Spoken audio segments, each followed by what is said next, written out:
नमस्कार दोस्तों, बात करूंगा Uttar Pradesh BSc nursing entrance exam 2026 के लिए।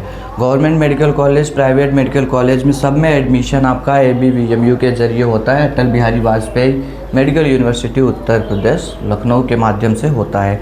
हमारे पास में गवर्नमेंट मेडिकल कॉलेज की लगभग 1350 सीटें हैं और प्राइवेट मेडिकल कॉलेज में लगभग 12,000 के समथिंग सीटें हैं। टोटल अगर मैं ऐड करूँ गवर्नमेंट और प्राइवेट कॉलेज की सीटें, हमारे पास में 13,000 सीटें हो जाती है। अब इसमें एडमिशन कैसे होगा, एप्लीकेशन फॉर्म इसका कब तक आ रहा है, कौन अप्लाई करेगा, पूरी कंप्लीट इन्फॉर्मेशन देने वाला वो आखिर तक बने रहिएगा। आपको एडमिशन KGMU में चाहिए, राम मनोहर लोहिया में चाहिए, या फिर आगरा में चाहिए, किधर पर भी चाहिए, या तो किसी प्राइवेट मेडिकल कॉलेज में चाहिए, सभी लोगों को ये एप्लीकेशन फॉर्म फिलअप करना ज़रूरी होता है।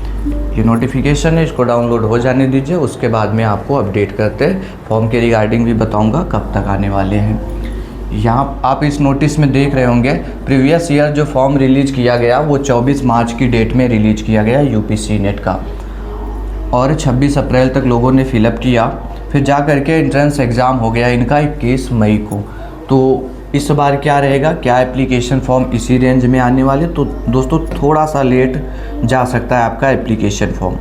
आपका एप्लीकेशन फॉर्म थोड़ा सा लेट जाएगा। ये 24 मार्च जो दिखा रहे हैं ऐसा नहीं रहने वाला, इस बार आपका अप्रैल के पहले हफ्ते में जाने वाला। मैं ऐसा क्यों बोल रहा हूँ, क्योंकि देखो यहाँ पर बोर्ड के बच्चे भी अप्लाई करते हैं और बोर्ड का जो है वो अभी में एग्ज़ाम चल रहा है। लास्ट उनका 12 मार्च को लास्ट एग्ज़ाम होने वाला है, ठीक है। तो इनका जब भी रिजल्ट आने वाला रहता है तब जाकर के एप्लीकेशन फॉर्म रिलीज किए जाते हैं। मान के चल सकते हैं अप्रैल के पहले हफ्ते में जा सकता है। जो ये इंट्रेंस एग्ज़ाम का डेट है 21 मई, तो आपका एग्ज़ाम इसी में होने वाला है। बहुत होगा 4-5 दिन आगे जाएगा, मतलब मई लास्ट तक में आपका एग्ज़ाम होने वाला है। ये तो क्लियर है, लेकिन यहाँ पर ये अप्रैल में जा सकता है, ठीक है। ये कंफर्म अपडेट नहीं है, लेकिन जो उम्मीदें हैं जो लगातार 4-5 सालों से ABVMU में होता आ रहा है वही मैंने आपको बताया हुआ है। अब इसके माध्यम से आप government medical college, private medical college कहीं पर भी एडमिशन ले सकते हो, लेकिन ये अप्लाई करना होता है। देखो अनरिजर्व OBC के लिए 3,000 फीस है, SC ST आप लोगों के लिए 2,000 रुपये रहने वाला, और PWD वालों के लिए। अब अप्लाई कौन कर सकता है, तो देखो मिनिमम एज 17 साल हो जानी चाहिए, यही पर समझ लीजिए आप लोग, क्योंकि एग्ज़ाम टाइम पर भी ये कन्फ्यूजन जब फॉर्म आता है तब भी ये कन्फ्यूजन ढेर सारे बच्चों में देखने को मिलता है। तो पहले से ही आप देख लीजिए, यहाँ करिएगा 2026, 31 दिसंबर 2026 तक में 17 साल एज होगी तो अप्लाई कर सकते हो। उसके बाद में है candidates with science who have pass qualifying 12th standard examination 10+2 and must have obtained, ठीक है। 45% मार्क्स होने चाहिए 12th में, और 12th में आपका फिजिक्स, केमिस्ट्री, बायोलॉजी, इंग्लिश रहना चाहिए, ठीक है। फिजिक्स, केमिस्ट्री, बायोलॉजी, इंग्लिश रहना चाहिए, 45% मार्क्स हो तो अप्लाई कर सकते हो। ये किसके लिए है, ये जनरल वालों के लिए है और EWS वालों के लिए है। लेकिन अगर आप SC ST OBC में आते हो तो 12th में आपका फिजिक्स, केमिस्ट्री, बायोलॉजी, इंग्लिश होना चाहिए, और इसमें 40% अंक भी है, मतलब 40% ही है, तब भी आप लोग अप्लाई कर सकते हो। इंग्लिश ज़रूरी है, वही चीज़ ये नीचे हमको बता रहे हैं। साथ में NIOS बोर्ड वाले जो स्टूडेंट्स हैं ये लोग भी एलिजिबल रहेंगे फॉर्म को फिलअप करने के लिए। उसके नीचे है तो शादीशुदा लोग जो है, मैरिड कैंडिडेट जो है वो भी अप्लाई करने के लिए एलिजिबल रहेंगे। आपको मेडिकली फिट होना चाहिए, क्योंकि एडमिशन टाइम पर मेडिकल सर्टिफिकेट लगेगा CMO सर द्वारा, ठीक है। इससे ज़्यादा क्राइटेरिया कुछ भी नहीं लग रहा है। आइए नीचे बढ़ता हो।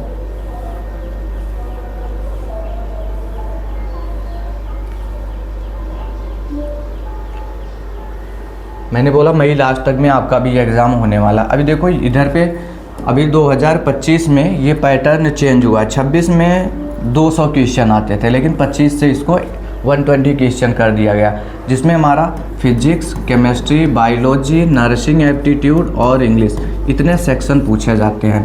और सभी के सामने आप देख रहे होंगे 20% लिखा हुआ है। 20% जो आएगा वो 24 क्वेश्चन आएगा, 24 प्रश्न, मतलब टोटल 120 है, उसका 20% करोगे 24 निकल करके आएगा। हर एक सेक्शन से 24 क्वेश्चन आएंगे। पेपर आपका हिंदी और इंग्लिश दोनों माध्यम में कंडक्ट करवाया जाएगा। ऑफलाइन एग्ज़ाम होता है, कहने का मतलब OMR पर आपकी परीक्षा होने वाली है। पेपर आप घर नहीं लेके आ सकते, ठीक है, पेपर कोई नहीं लेके आता है। लेकिन आपको प्राइवेट कॉलेज में भी एडमिशन नहीं मिल पाएगा अगर इस रेंज में आप नहीं आते हो। जनरल के सामने लिखा 50 परसेंटाइल, जनरल पीडब्ल्यूडी के सामने 40 परसेंटाइल, एससी एसटी ओबीसी के पीडब्ल्यूडी के सामने लिखा 40 परसेंटाइल। इसका मतलब क्या होता है, जैसे जनरल की बात करूँ 50 परसेंटाइल लिखा है, मतलब जितने बच्चे एग्ज़ाम देने बैठेंगे कम से कम 50% लोगों से अधिक मार्क्स लेकर के आना है, तभी जा कर के आपका एडमिशन हो सकता है, तभी आप काउंसलिंग करा सकते हैं। वैसे पीडब्ल्यूडी वाले ये सब अपना समझ लेंगे, ठीक है। अब मैंने आपसे बताया कि टोटल हमारे पास में जो गवर्नमेंट मेडिकल कॉलेज की सीटें हैं लगभग 1350 सीटें हैं, बहुत ही लिमिटेड है। और अगर आपको इसमें एडमिशन मिलता है तो आपका मान के चल सकते हैं ऑन एवरेज 45,000 रुपये पर ईयर, इतना ही फीस लगेगा। लेकिन अगर आप इसमें एडमिशन नहीं पाते हो, प्राइवेट कॉलेज में एडमिशन मिलता है तो कहीं पर 5 लाख फीस है, कहीं पर 6 लाख है, और ये 8 लाख, यहाँ तक कि मैंने देखा है ये 9.5 लाख रुपए तक गया है। ये 4 साल की फ़ीस बता रहा हूँ, 4 ईयर का, ठीक है। बीएससी नर्सिंग 4 साल का कोर्स है, तो आप समझ सकते फ़ीस कितना ही ज़्यादा लग रहा है। लेकिन गवर्नमेंट, फिर भी गवर्नमेंट कॉलेज है, वहाँ से अब देखो इधर पे आप जाएंगे तो बहुत ज़्यादा नहीं जा रहा, आपका 2 लाख के लगभग जाएगा, आपका कोर्स कंप्लीट हो जाएगा। स्कॉलरशिप तो आती ही है उसके साथ में, लेकिन अगर आप प्राइवेट में एडमिशन पाते हो फिर आपका फीस बहुत ही ज़्यादा जाता है। इसलिए हर एक बच्चा चाहता है कि उसका एडमिशन गवर्नमेंट मेडिकल कॉलेज में हो। इसके लिए स्ट्रेटजी क्या कुछ रखनी है मैं वो आपको बताता हूँ, क्योंकि देखो टाइम बहुत ही लिमिटेड है। सही गाइडेंस में प्रिपरेशन करोगे तो आपका सिलेक्शन होगा। जिधर हर कोई भाग रहा है, अगर आप भी उधर भागेंगे तो सिलेक्शन से दूर हो जाएंगे दोस्तों। थोड़ा सा हटके करना होगा। अब देखो सभी लोग एक ही काम करोगे फिर सिलेक्शन मुश्किल हो जाता है। अब 1350 सीटें हैं तो आपको उस तरीके से सोचना होगा कि आपका एडमिशन हो पाए। रही बात हर कोई एक ही चीज़ पढ़े वही आप भी पढ़ो तो थोड़ा सा दूर हो जाओगे। मैं बोलूँगा सबसे पहले अभी तक कुछ भी नहीं पढ़ा है तो कोई बात नहीं, NCERT बुक उठा लीजिए, फिजिक्स केमिस्ट्री बायो का पूरे 11th और 12th का, ठीक है। NCERT बुक ये खुद से रीडिंग करिए, इसके एग्जाम्पल्स जितने दिए गए हैं, ठीक है, उसको, जैसे बायोलॉजी के लिए ये बात कर रहा हूँ, बायोलॉजी में जितने एग्जाम्पल्स हैं हूबहू इसको याद कर लीजिएगा। केमिस्ट्री के लिए उसके रिएक्शंस याद करिए, कैसे भी करके आप इसको समझिए, याद करिए रिएक्शंस।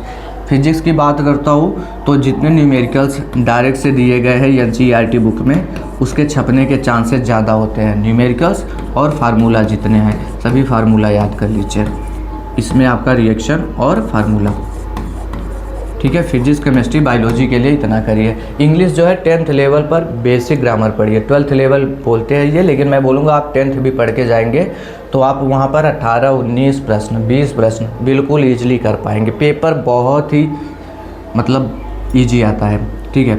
रही बात नर्सिंग एप्टीट्यूड की, तो नर्सिंग एप्टीट्यूड सभी को आता है। आपको लग रहा होगा कि हमको नहीं आता, लेकिन पेपर में जो कुछ भी पूछा जाएगा सबको आता है, ठीक है, बहुत बेसिक आता है। अब रही बात, इतना जब कर लो आप तो उसके बाद सबसे ज़्यादा ज़रूरी हो जाता है प्रीवियस ईयर के क्वेश्चन। 21 से करा रहे ये लोग एग्ज़ाम ABVMU वाले, तो 21 से 25 का जितना पेपर है वो पेपर उठा लीजिएगा। सिर्फ BSc नर्सिंग का मत उठाइएगा, GNM नर्सिंग ज़रूर से उठाइएगा इसका पेपर। अब मैं ऐसा क्यों बोल रहा हूँ, क्योंकि GNM के क्वेश्चन डायरेक्ट से BSc नर्सिंग में छपते हैं और BSc नर्सिंग का क्वेश्चन डायरेक्ट से GNM नर्सिंग में छपता है, ठीक है। तो GNM का भी देख लीजिएगा। और जब इतना हो जाता है तो कम से कम आप लोग 10 प्रैक्टिस सेट, पूरा पेपर के तरीके 10 प्रैक्टिस सेट ज़रूर सॉल्व करके जाइएगा। इससे क्या होगा, आपका टाइम मैनेजमेंट जो है वो क्लियर हो जाएगा। और जब आप यहाँ पर पास हो जाते हो ना 10 प्रैक्टिस सेट करने में, अगर आप यहाँ पर 100 तक आते हो तभी जा कर के आपका सिलेक्शन होता है। देखो कोई भी एग्ज़ाम में बैठने पर क्लियर नहीं होता, एग्ज़ाम हॉल में बैठने पर क्लियर नहीं होता, उसके लिए पहले ही पास होना ज़रूरी है। वहाँ तो फेल पास का रिजल्ट आता है, लेकिन पास आप पहले ही होते हैं। जब प्रैक्टिस सेट में अगर 100+ आएगा तभी जा कर के आप वहाँ भी लेके आ सकते हो। पता चले प्रैक्टिस सेट आपने सॉल्व ही नहीं किया, कोई डायरेक्ट से एग्ज़ाम देने बैठ गए, यहाँ तो डर लग रहा था कि हम 120 क्वेश्चन देखेंगे कैसे, वहाँ गए हो 120 क्वेश्चन दिखे हैं, मजबूरी है, करना है आपको, पता चलेगा आखिर में वही 60 नंबर 70 नंबर 80 नंबर तक पहुँच रहे हो, फिर मुश्किल हो जाएगा। मैं इसलिए बोलूँगा डरिएगा बिल्कुल भी नहीं, 120 क्वेश्चन जो दिख रहे हैं उसको करिए हूबहू।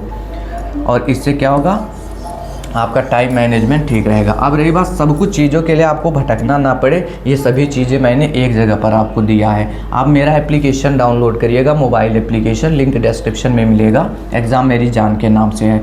तो वहाँ पर मैंने आपको यूनिट वाइज GMCQ दिया है, यूनिट वाइज GMCQ दिया है और 30 से 50 MCQ हर एक चैप्टर से मैंने दे रखा है, ठीक है। और हर एक सब्जेक्ट में, जैसे मैंने ये फिजिक्स में भी किया, केमिस्ट्री में भी, बायोलॉजी में भी, नर्सिंग एप्टीट्यूड में भी, इंग्लिश में भी, ठीक है, 30 से 50 क्वेश्चन। उसके बाद मैंने आपको प्रीवियस ईयर के क्वेश्चन दे दिए, जितना भी इन्होंने कराया हुआ है वो सभी प्रीवियस ईयर के क्वेश्चन दिए हैं। और मुझे पता था आपको मॉक टेस्ट की ज़रूरत पड़ेगी, इसलिए मैंने आपको 10 फुल लेंथ मॉक टेस्ट भी दे रखा है।